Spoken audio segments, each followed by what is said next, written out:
Welcome to Politics for Patriots. Here's your host, the eviscerator of progressive nonsense, the executioner of imbecility, and the grim reaper of BS, Eddie Zipper. Welcome to episode 67 of the Politics for Patriots podcast.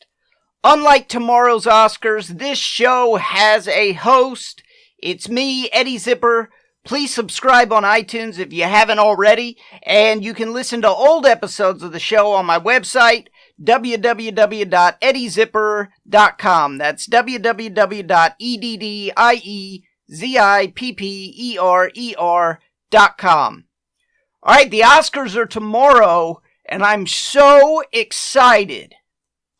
A group of Hollywood elites is going to decide which movie I've never seen is the best movie of the year.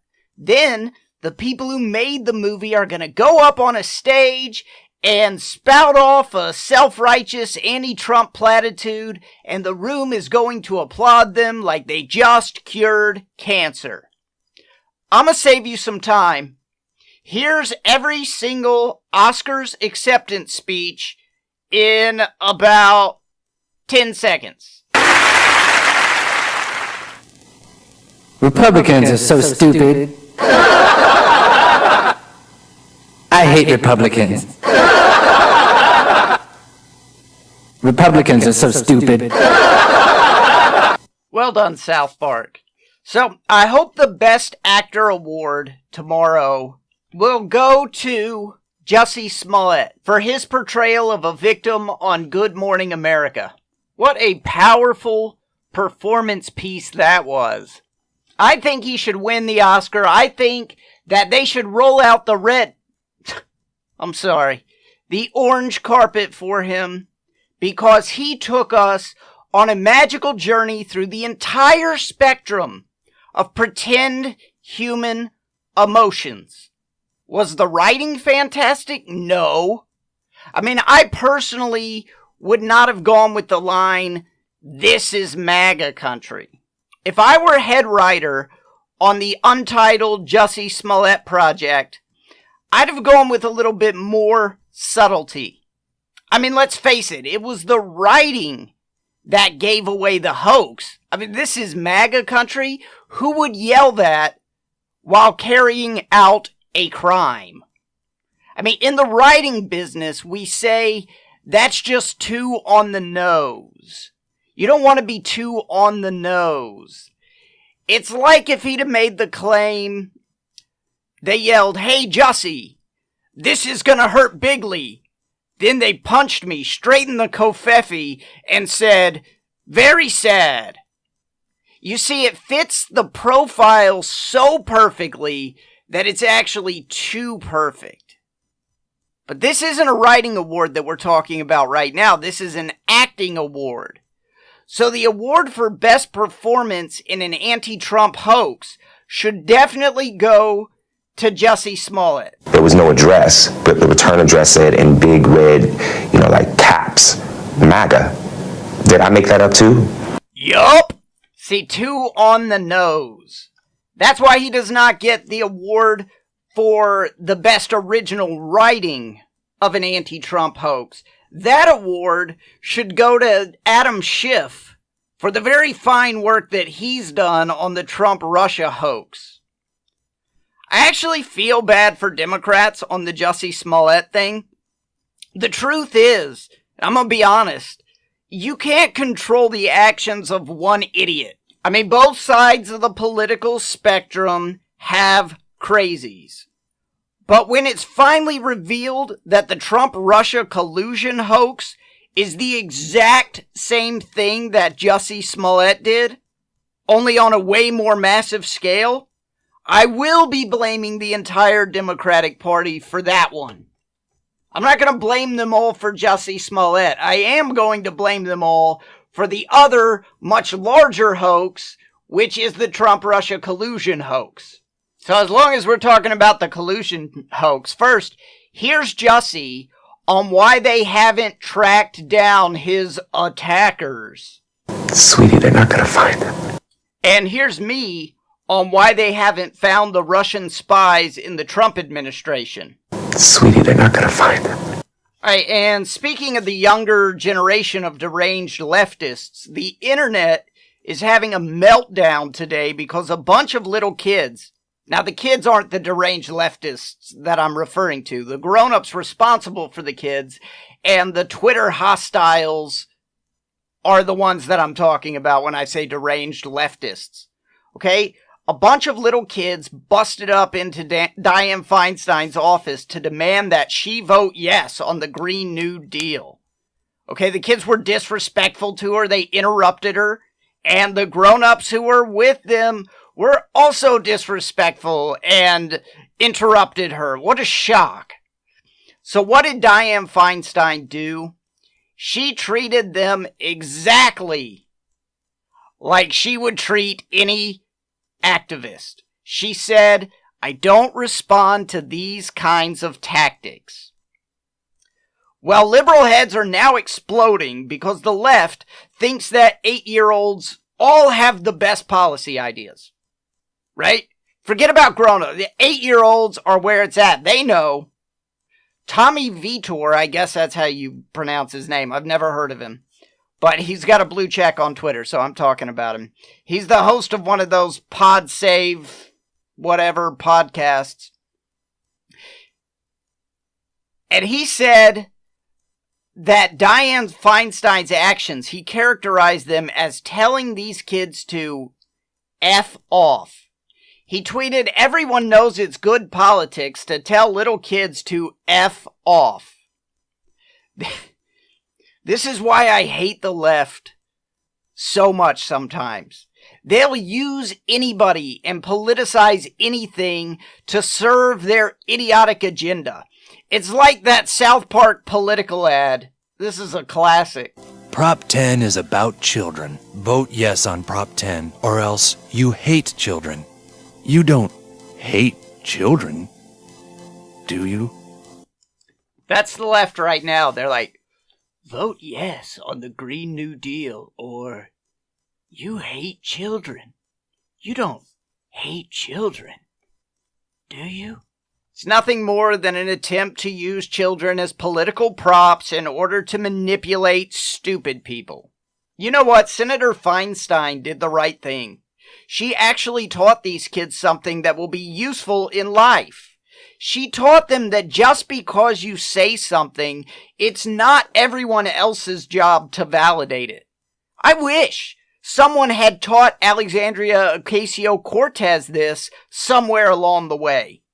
Then maybe she wouldn't have grown up with 2 helpings of confidence and 0 helpings of substance.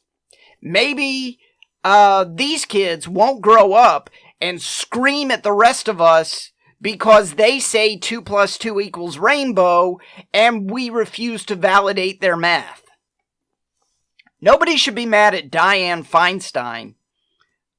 Some dumbass grown-ups taught kids how to use guerrilla political tactics, and Dianne Feinstein taught them the rest of the lesson. She taught them what happens when people use guerrilla political tactics on her. It was a full lesson. I mean, it's too bad that Jeff Flake doesn't have an office anymore, because then they could have taken the kids to Jeff Flake's office and he probably would have changed their mind, or changed his mind about everything he ever believed just because there was a camera pointed at him. So what the left is really mad at here with Dianne Feinstein is not the way that she talked to these kids, because she talked to them in a normal way. She didn't yell at them. She didn't act crazy to them. She just simply told them how it is. Personally, I've never had more respect for Dianne Feinstein in my entire life than I do today. She did what Jeff Flake should have done when a left-wing activist jumped in an elevator with him, but which he did not do. If we're going to be mad at someone, please, let's be mad at the left-wing activist grown-ups responsible for this. Why do you think these kids are so gung-ho about the Green New Deal? I mean, these are 8 years old. These are 8-year-old kids. They're about 8 years old. I don't know exactly how old they are, but they look in the video to me like they're about 8. Why do you think that they care about the Green New Deal? I mean, what government policies did you care about when you were 8? What politically were you passionate about when you were 8? How do 8-year-olds get so woke? I'm going to tell you what happened. Some grown-ups told them that the world is going to end in 12 years, and the only way to stop that from happening is to pass the Green New Deal. Listen to the little girl arguing with Dianne Feinstein. She's very upset. Listen to her. Some scientists have said that we have 12 years to turn this around.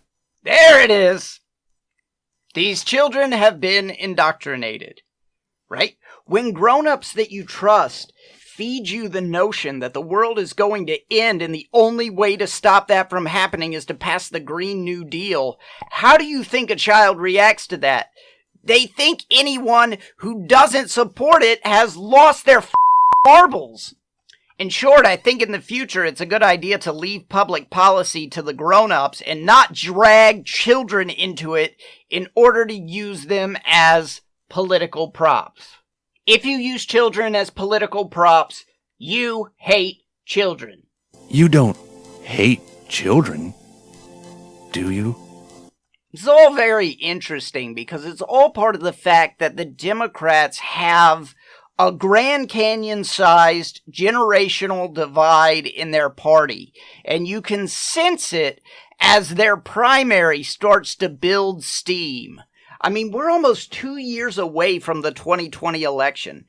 We're almost a year away from the very first primary actually being held.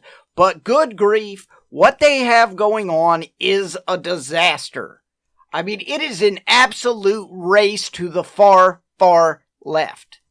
But right now, polls show that Biden is in the lead. He hasn't even announced if he's running yet, but he's in the lead. Biden is the most moderate politician running in this election, and he's in first place right now. He's not going to stay in first place once this thing actually gets going. Okay, the young Democrats are going to jab him into oblivion. Did you hear what I just did there? I just used the word jab as a verb. Please clap. The new generation Democrats, the kind who love AOC and Bernie Sanders, they are intolerant of anything or anyone moderate. They represent what happens when public schools decide that building self-esteem is more important than imparting knowledge. Now, we get to have a whole generation of young leftists who not only believe that 2 + 2 definitely equals rainbow, but they think that you better believe it too. They don't value free speech or compromise or political discussion or tolerance. They value simply their own opinion. And if you do not value their opinion as well, they want to steamroll you. It's not all Democrats. There are still tons of totally sane Democrats with normal values. It's just the new left. The sort of people that sick children on a senator by probably telling them that the world will end in 12 years if Congress doesn't pass the Green New Deal. They're the kind of people who are still trying to spin the Jussie Smollett story into a narrative of Trump supporters being scummy. There was no address, but the return address said in big red, like caps, MAGA. Alright, but I have really, really good news for you. They are going to tank their own party. Right now, you have two kinds of Democrats running for president. You have ones that are absolutely bat poop crazy, and you have ones who are pretending to be absolutely bat poop crazy in order to win.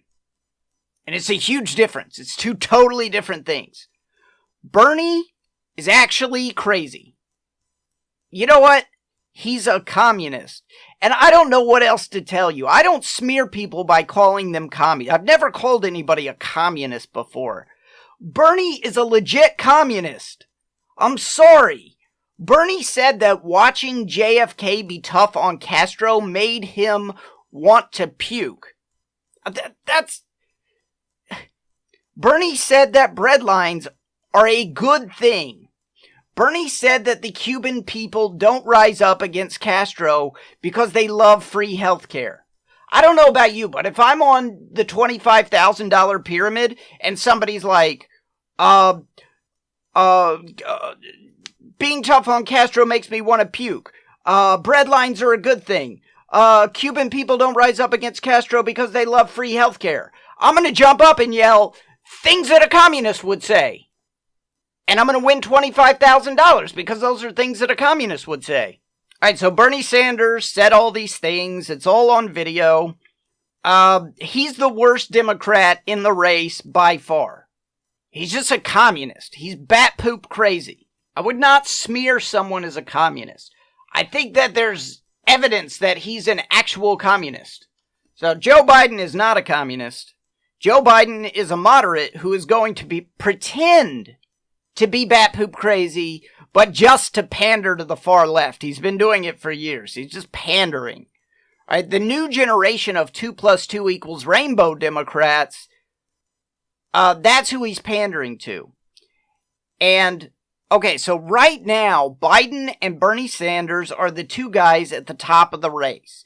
Pretty much every poll shows Biden in first place and Bernie in second place.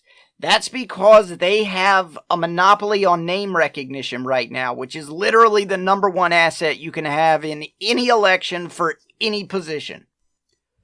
So what the whole Democratic Party doesn't understand, but probably should, is the self-defeating nature of these new values. They are going to hand President Trump a second term when that is the very last thing they want to do. Every time I start doing analysis like this, I get emails from people that say, please don't tell the Democrats these things. You're telling them, you're giving it away. You don't have to email me that. You don't have to worry. Because Democrats are not swayed by reason and logic. We can discuss these things openly right under their noses because it's totally safe.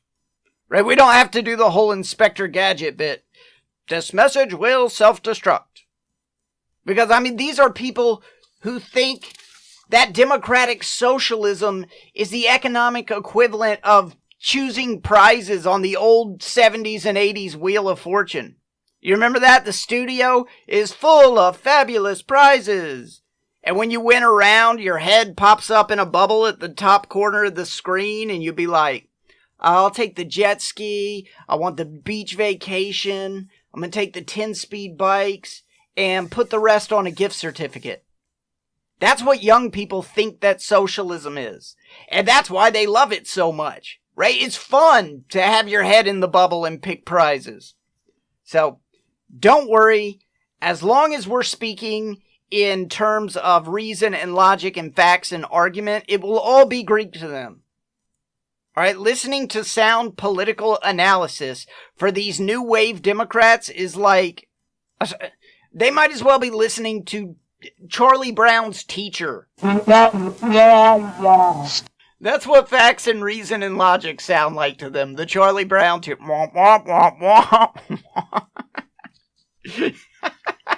Alright, so most of these Democrats are not going to be able to beat Donald Trump in a head-to-head presidential election. Some of them can, and some of them cannot.